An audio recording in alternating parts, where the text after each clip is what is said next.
আগুন থেকে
হজ করা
সৃষ্টির পূর্বে, ওই জাহান্নামের 1000 বছর পূর্বে, জাহান্নাম সৃষ্টির 1000 বছর পূর্বে যে ফেরেশতাগুলোকে সৃষ্টি করেছেন, ওই ফেরেশতাগুলো আল্লাহর পক্ষ থেকে যতটুকুই আদেশ প্রাপ্ত হবে, মা আমারুহু ওয়া ইয়াফআলুনা মা ইউমারুন, তারা আল্লাহর আদেশ অনুযায়ী যতটুকু দায়িত্ব পালন করতে থাকবে। এই হলো এই আয়াতের সামনে হলো আয়াতের মূল ব্যাখ্যা। আপনারা কি এই আয়াতের মূল ব্যাখ্যা বুঝেছেন? কি বুঝেছেন এই আয়াতে?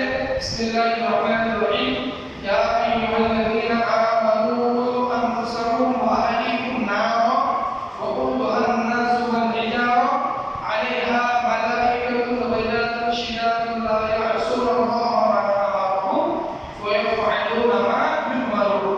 ও ঈমানদারগণ, হে ঈমানদারগণ, তোমরা নিজেরাও জাহান্নামের আগুন থেকে বাঁচাও, তোমার সন্তান, তোমার স্ত্রী, তোমার মা, তোমার বাবা, তোমার ভাই, তোমার বন্ধু, তোমার আত্মীয়স্বজন, তোমার প্রতিবেশী, তোমার সহপাঠী, তোমার বন্ধু-বান্ধব, যারা রয়েছে তোমার সঙ্গী, সবাইকে তুমি জাহান্নামের আগুন থেকে বাঁচাও। জাহান্নামের আগুনের ইন্ধন হবে কি? মানুষ এবং পাথর। জাহান্নামের সংরক্ষণ পর্যবেক্ষণ করার জন্য আল্লাহ কঠোর আকৃতি, কঠোর প্রকৃতি, কঠোর স্বভাবের ফেরেশতা নিয়োজিত করে দিয়েছে। ওখান থেকে পালানোর কোনো সুযোগ থাকবে না। আল্লাহ তাআলা ওই জাহান্নাম থেকে আমাকে, আপনাকে, আপনার সন্তানকে, আমার সন্তানকে, আপনার বাবা মাকে, আমার বাবা মাকে, আপনার উস্তাদকে, আমার উস্তাদকে, আপনার বন্ধু বান্ধবকে, আমার বন্ধু বান্ধবকে, আল্লাহ সকলকে, সকল মুসলমানদেরকে জাহান্নাম থেকে রক্ষা করুন। প্রত্যেকে বলুন আমিন। জাহান্নাম থেকে বাঁচার মতন আমাদের তৌফিক দান করুন। প্রত্যেকে বলুন আমিন। আজকের খুতবার বিষয় বস্তু করেছিলাম হযরত বড়বী গোসবা আব্দুল কাদের জিলানী রাদিয়াল্লাহু তাআলা আনহু জীবনী প্রসঙ্গে। আমি এই সুফির দেখেছিলাম 51টা সুফি ছিল। 51টা সুফি আপনাদের সামনে আলোচনা করার মতো সময় নেই। কি নাই? সময় নাই। খুতবার করতে আমার দেখেছিলাম ওটা আলাদা একটা কিতাব, আলাদা একটা বইয়ের মতো।